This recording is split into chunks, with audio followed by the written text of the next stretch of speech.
All this week, Taiwan Talks is in a whole different city, the bustling capital of Manila, joining two of the world's largest flashpoints, both targets of China's attempts to change the status quo. Join us on Taiwan Talks.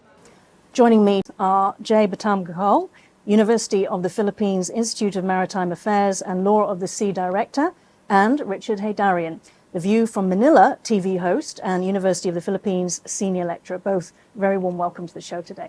Thank you. So let's start off with the Shangri-La Dialogue.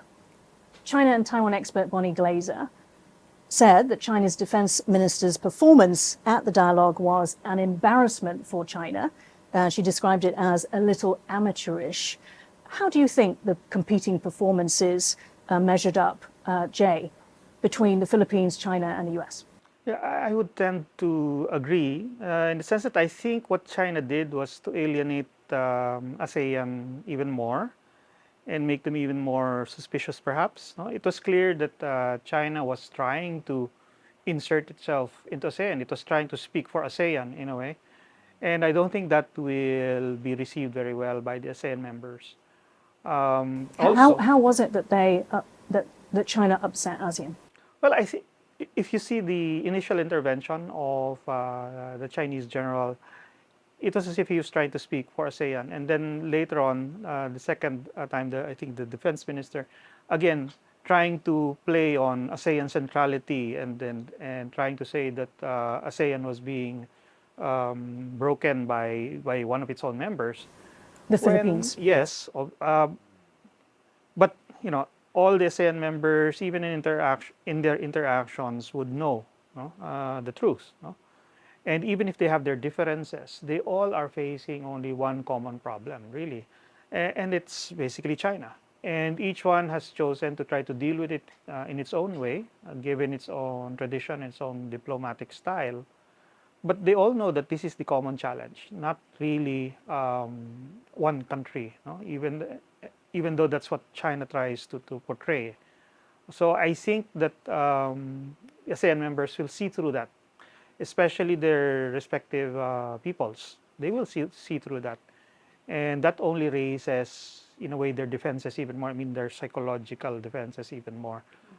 So I don't think it was a success, really, for China to do that. Richard? Well, I attended the Shangri-La Dialogue quite regularly throughout the pre-pandemic period when China had effective communication channels with the Americans. They had regular attendance at the dialogue. I think we're seeing a completely different China nowadays. I mean, to be honest about it, I saw them not sending necessary defense officials, more like a troll army. It's just not what their defense chief said. It's also the interventions that repeatedly was made by different representatives of the Chinese People's Liberation Army, including very aggressive interventions during keynote speech by President Marcos Jr. I think the tone was not as respectful as you would assume in that kind of dialogue. Definitely, Jay is right. There's this kind of appropriation of them representing themselves as Asians, while they're trying to dismiss the Philippines as an extension of American power. And generally you're expected to ask a question within 30 seconds or so. These were like rants.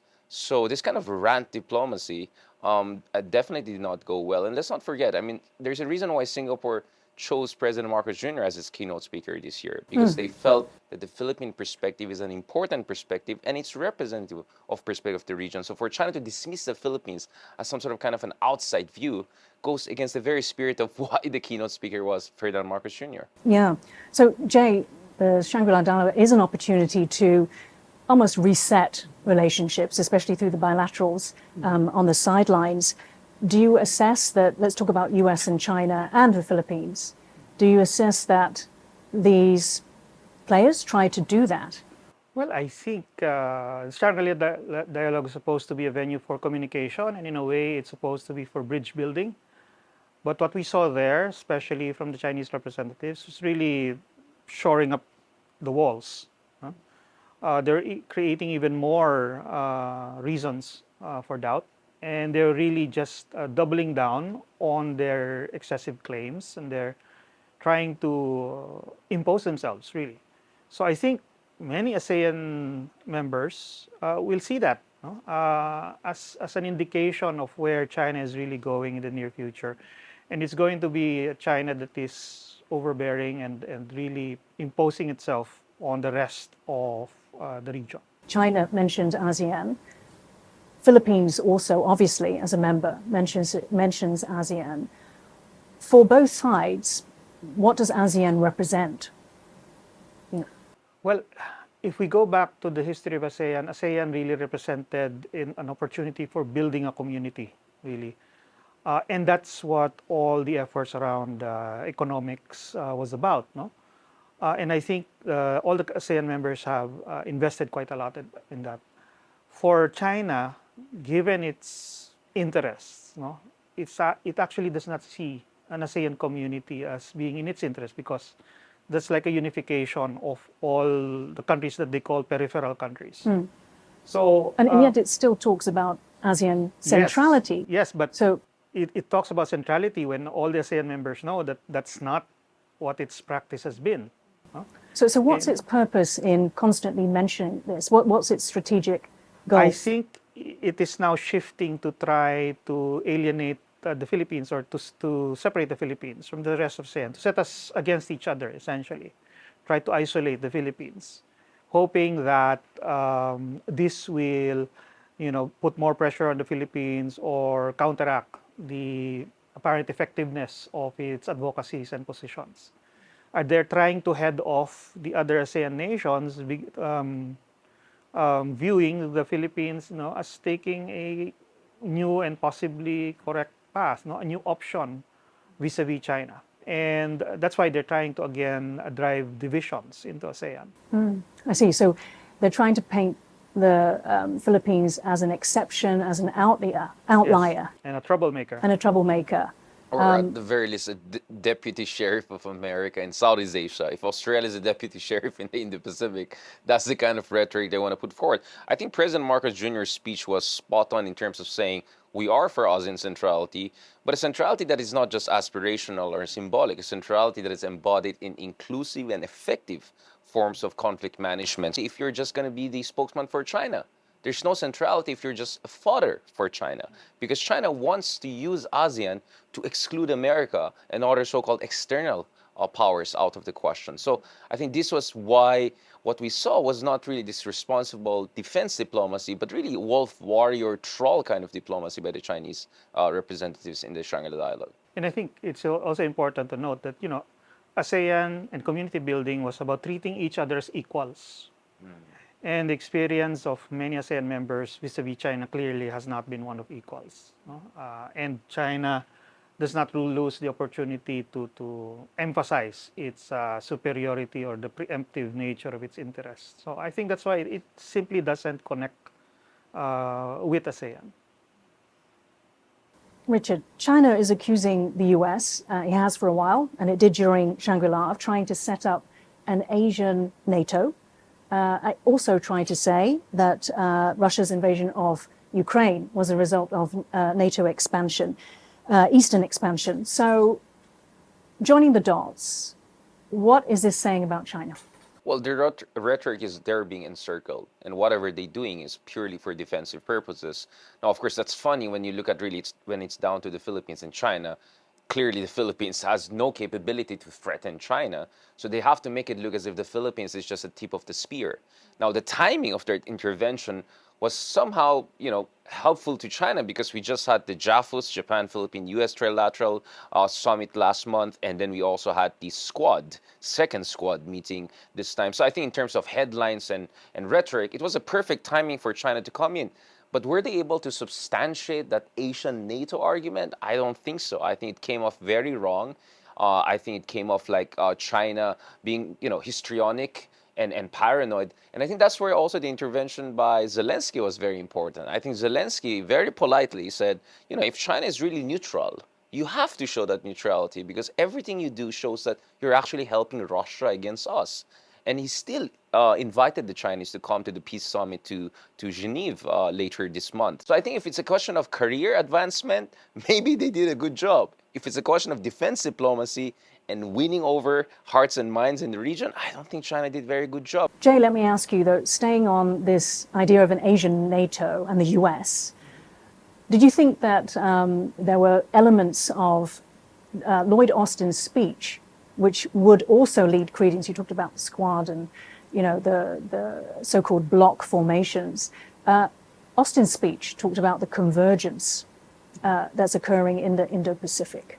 I think the convergence really is, especially within ASEAN, the convergence really is on defending the current rules-based international order of ASEAN. It has always been front and center of ASEAN's statements, for example, stressing the importance of international law, the United Nations Convention on the Law of the Sea in relation to South China Sea, because all of the smaller ASEAN nations, you know, they know that small countries in an international community, their only chance really at equality and fair dealing is through a system of law. And that has always been central to the ideals of ASEAN. And that's why, you know, we always have all these extended dialogues. I mean, these take long and they've been criticized as not producing anything.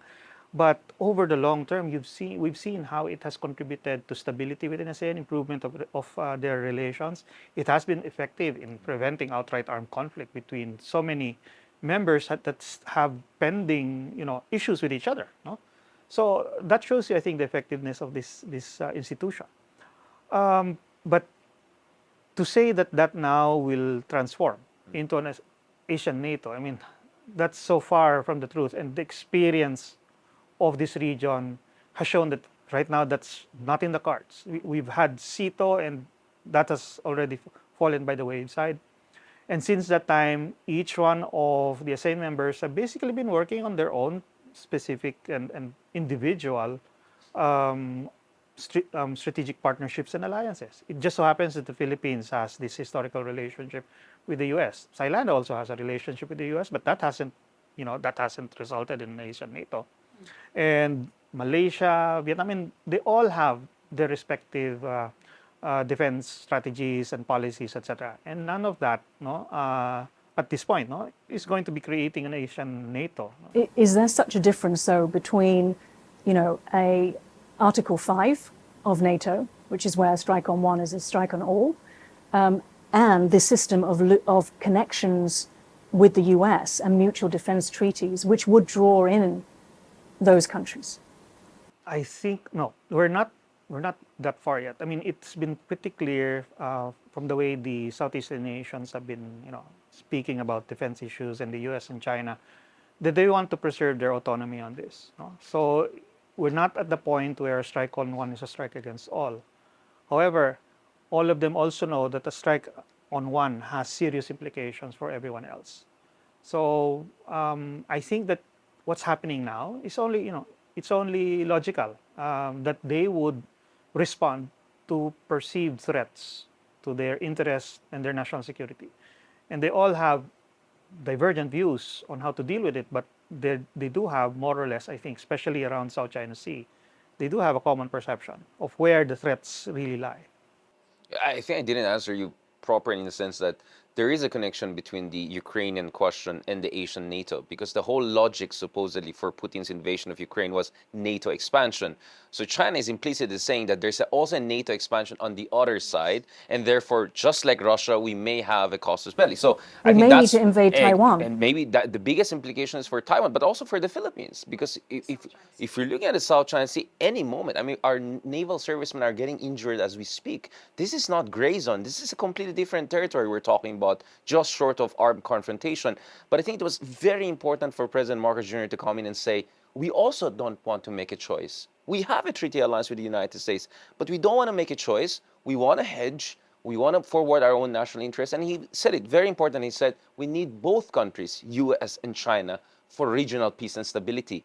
The problem is, and he said, the permanent fact, as he put it, is that it's China that has hegemonic ambitions in the region. Therefore, naturally, we need US as a counterbalance. So in short, what Marcos is saying is that the Squad, the JAFUS, the AUKUS, all of these tiny minilateral arrangements are purely to create a counterbalance in the region. Because if this is just left to China and a bunch of smaller countries, forget about it. China's hegemony is a matter of inevitability. So they are in response to China's aggressions. Richard, it's interesting, though, that you've written that the Philippines should not become part of a US-led Asian NATO. Beijing, of course, says that the Philippines is escalating, being provocative by forming these so-called blocs and partnering with the US. So your position seems to be stepping towards what the Chinese are saying. Okay, there is a context to what I'm saying. I think this is where I'm slightly controversial and probably diverge from some of my colleagues.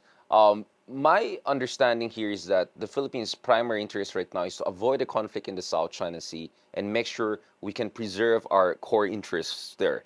Now, my understanding there is that how we relate to the Taiwan question is something that we can still negotiate both with the Americans and with the Chinese. In short, what I'm saying is we can leverage the Taiwan issue to protect our interest on the South China Sea issue.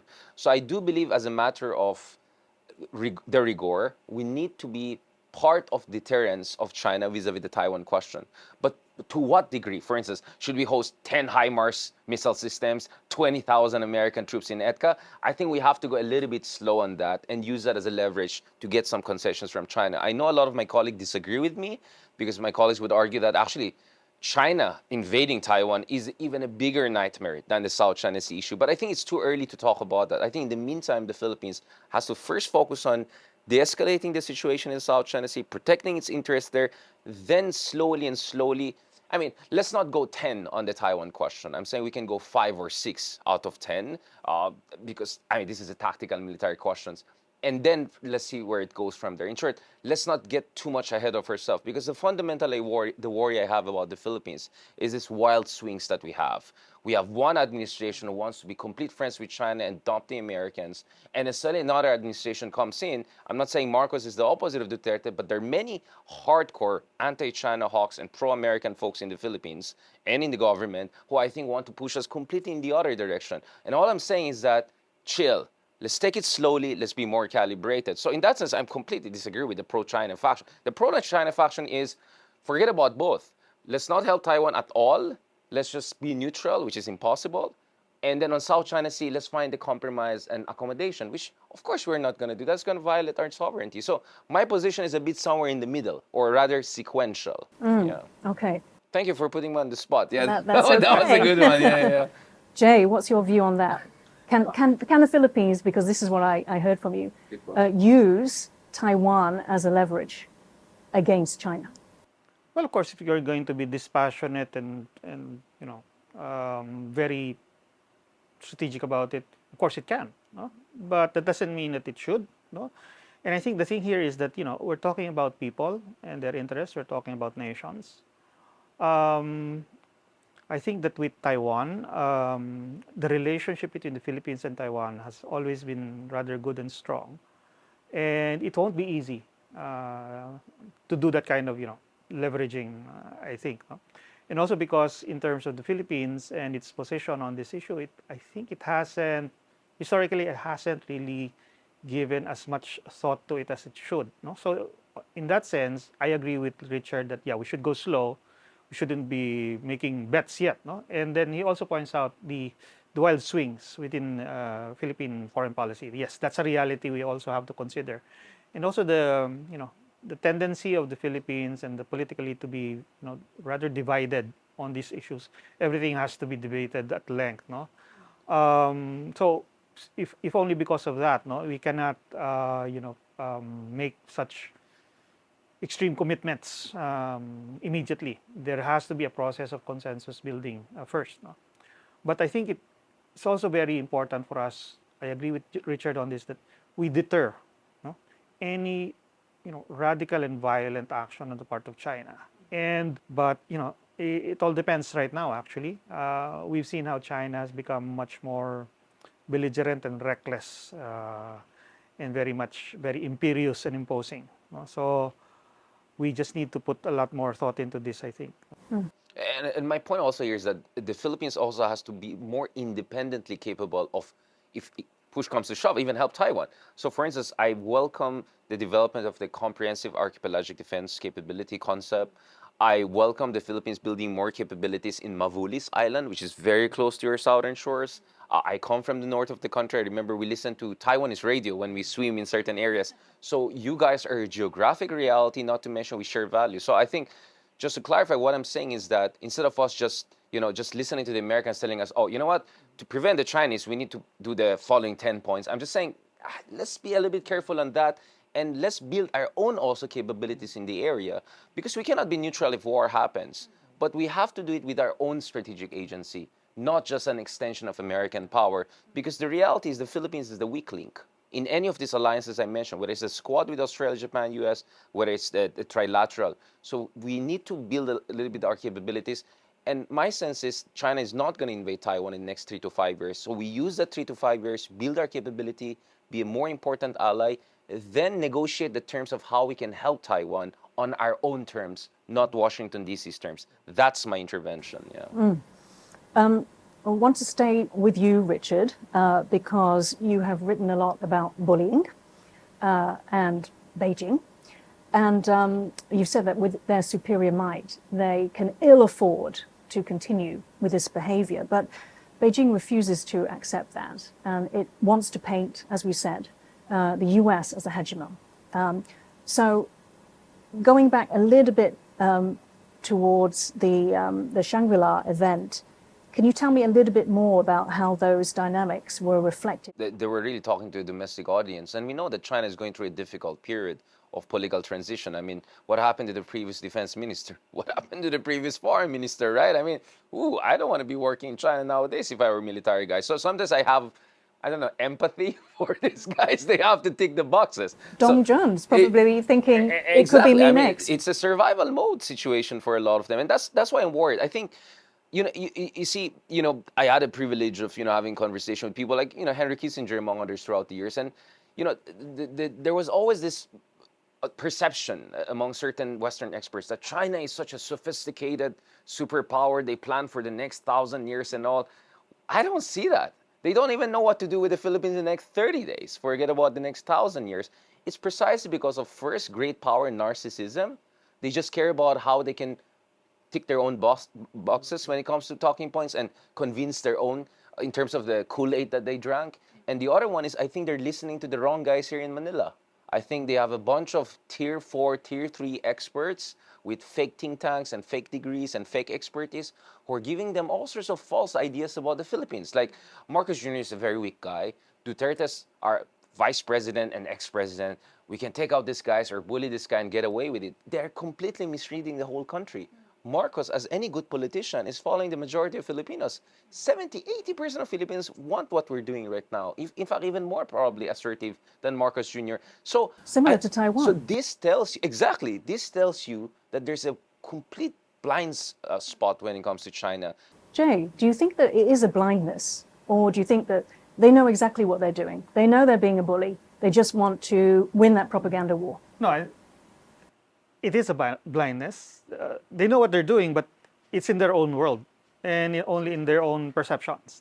Because they clearly do not respect other views or opinions if it doesn't fit into their, worldview. And we see that in the Shangri-La Dialogues as well. And in a way, those people who spoke there reflect, how they're thinking, how they're viewing the world. And you see the disconnect, and their inability to basically see the situation from the other side's perspective. And so, yeah, I think there is that.